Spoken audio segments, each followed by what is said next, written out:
IT বাড়ির পক্ষ থেকে আমি Mohammad Abdul Kader search engine optimization Bangla video টিউটোরিয়ালের আজকের পর্বে আপনাদের সবাইকে স্বাগত জানাচ্ছি। আমাদের আজকের পর্বের বিষয় হচ্ছে যে গুগলে কিভাবে সার্চ করা যায়।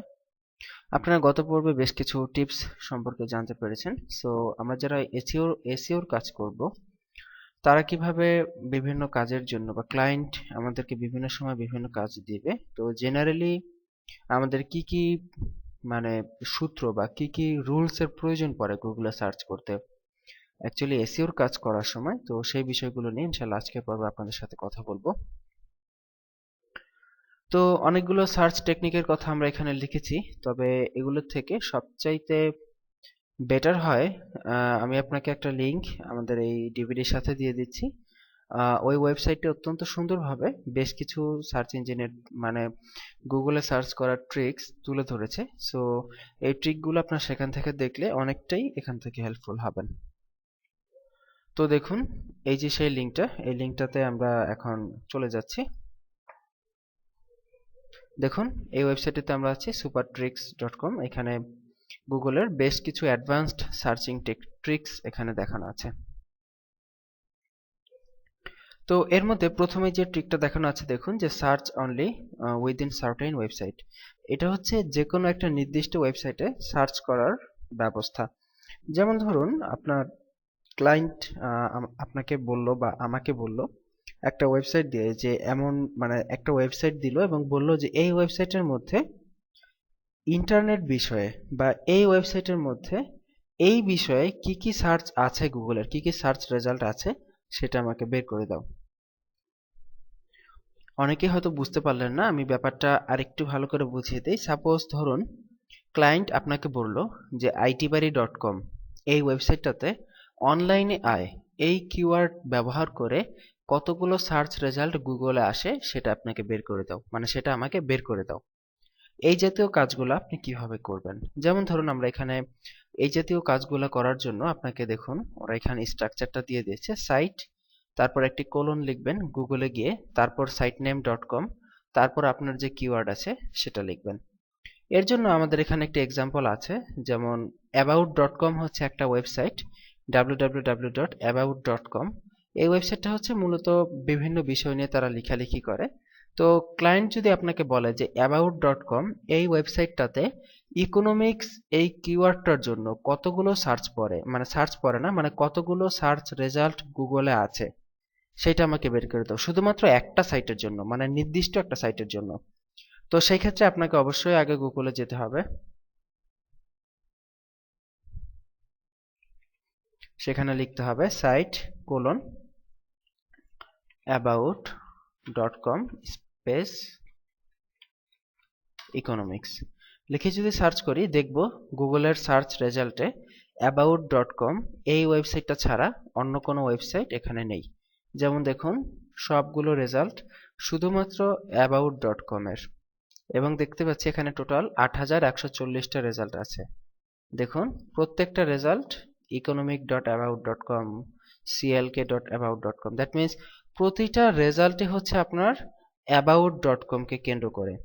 তার মানে এটা হচ্ছে গুগলের নির্দিষ্ট একটা সাইটে নির্দিষ্ট একটা কিওয়ার্ড দিয়ে সার্চ করার টেকনিক, যে শুধুমাত্র এই সাইটটাতেই এই কিওয়ার্ডে কি কি আছে সেটা দেখতে পারবেন।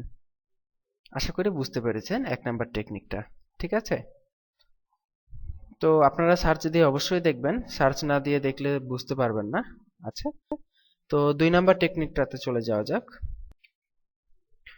তো এখানে বলা হয়েছে যে Google in title search technique সম্পর্কে। সার্চ টেকনিকটা আমি আপনাদেরকে বুঝিয়ে দিচ্ছি। অনেক সময় দেখা গেছে যে আমাদের টাইটেল মানে আমাদের আসলে এখানে কি ইন ইউআরএল, অ্যাকচুয়ালি অনেক সময় দেখা গেছে আমাদের ওয়েবসাইটের যে ইউআরএল আছে সেইখানে মানে কি কি কিওয়ার্ড আছে সেগুলো দিয়ে সার্চ করার প্রয়োজন পড়ে।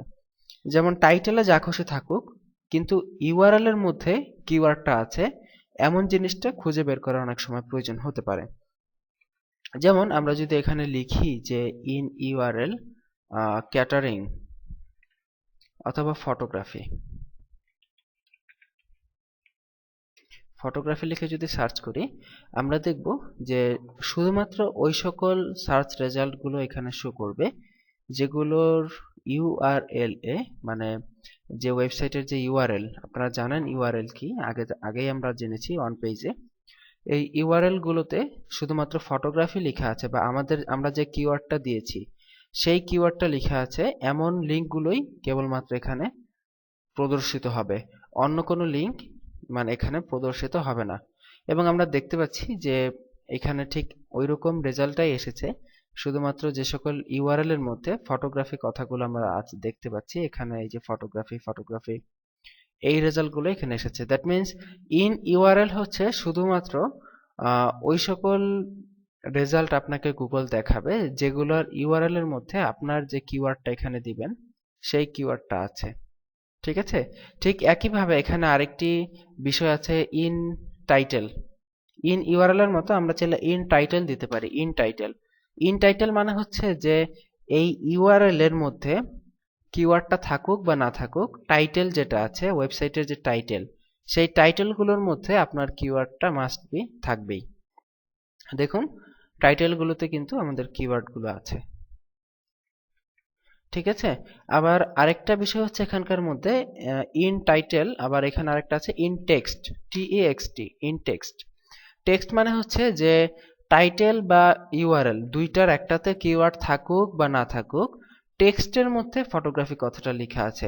যেমন এইখানে দেখুন, এইখানে কিন্তু যখন আমরা ইন টেক্সট ফটোগ্রাফি লিখে সার্চ করেছি, এই ইউআরএল এর মধ্যে কিন্তু কোনো ফটোগ্রাফি কথা লেখা নাই, কিন্তু টেক্সট মানে ওয়েবসাইটের যে ডিসক্রিপশন, যে বর্ণনা, যে টেক্সট, সেই বর্ণনার মধ্যে ফটোগ্রাফি কথাটা লেখা আছে, আমরা বোল্ড আকারে দেখতে পাচ্ছি। আবার ফটোগ্রাফি কথাটা লেখা আছে। দ্যাট মিন্স যখন আমরা ইন টেক্সট লিখে সার্চ করব, তখন আমাদের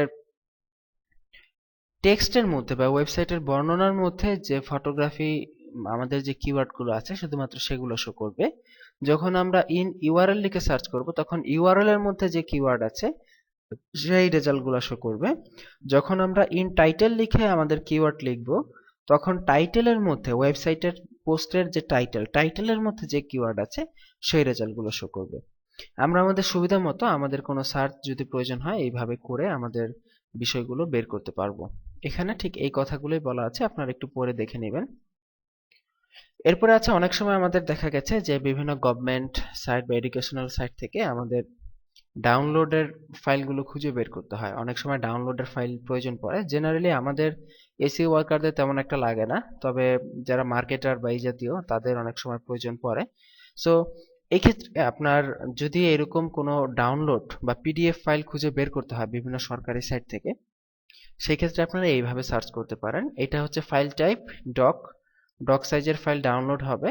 এটা হচ্ছে সাইট গভ, মানে গভর্নমেন্ট বা সরকারি মানে সরকারি ওয়েবসাইটগুলো থেকে ডক সাইজের ফাইল ডাউনলোড হবে। আর কিওয়ার্ড, এটা হচ্ছে কিওয়ার্ড কনফিডেন্সিয়াল।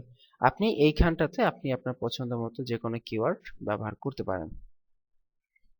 তো দেখি আমরা এটা লিখে গুগলে সার্চ করে দেখি যে আসলে কি আসে। দেখুন আমরা রেজাল্টে বিভিন্ন ধরনের ডক ফাইল এখানে পাচ্ছি। এটা একটা ডক ফাইল, এটা একটা ডক ফাইল, এটা একটা ডক ফাইল, এবং এগুলোতে যদি আমরা ক্লিক করি আমাদের যে কনফিডেন্সিয়ালি যে ফাইলগুলো আছে, যে এই কিওয়ার্ডের যে ফাইলগুলো, সেগুলো অটো এখান থেকে ডাউনলোড হয়ে যাবে। দেখুন ফাইলটা ডাউনলোড হয়ে গেছে। তার মানে আমরা এইভাবে আমাদের কোনো সরকারি সাইট থেকে কোনো তথ্য, কোনো ডক ফাইল খুঁজে বের করতে হলে আমরা এইভাবে সেটা করতে পারি। ঠিক আছে, এরপরে আছে লিংকের ব্যাপারটা। লিংক, যে লিংক তারপর কোলন দিয়ে supertricks.com, এটা হচ্ছে আপনার ওয়েবসাইটের সাথে অন্য কোনো ওয়েবসাইটের যদি লিংক থাকে সেটা। তবে এই ট্রিক্সটা এখন আর তেমন একটা কাজ করে না, সো এই ট্রিক্সটা আমরা আপাতত মানে স্কিপ করলাম।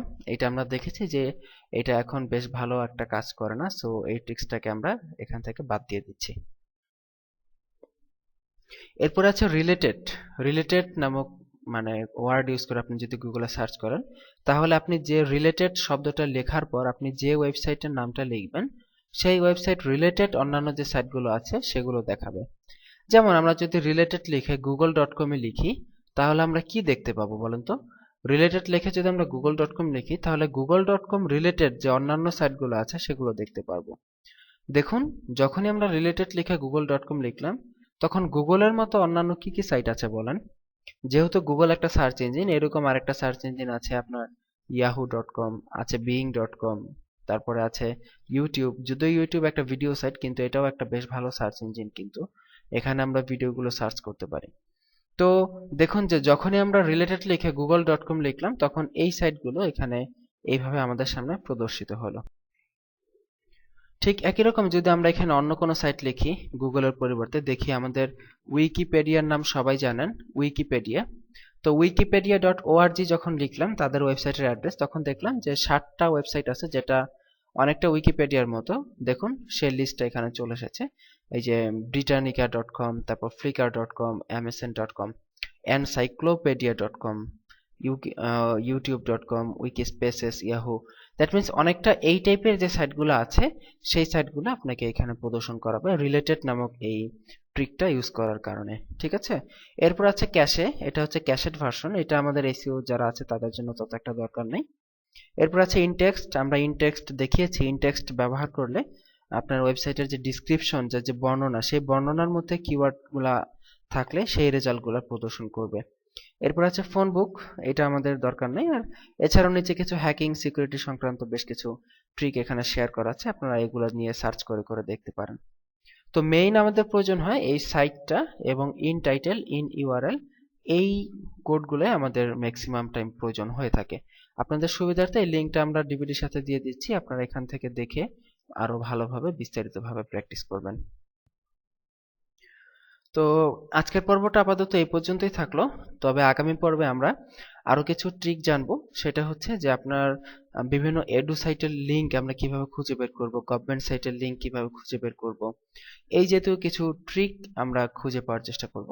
তো আগামী পর্বে আমন্ত্রণ জানিয়ে আজকের মতো এখানে বিদায় নিচ্ছি। ভালো থাকবেন সবাই, আল্লাহ হাফিজ।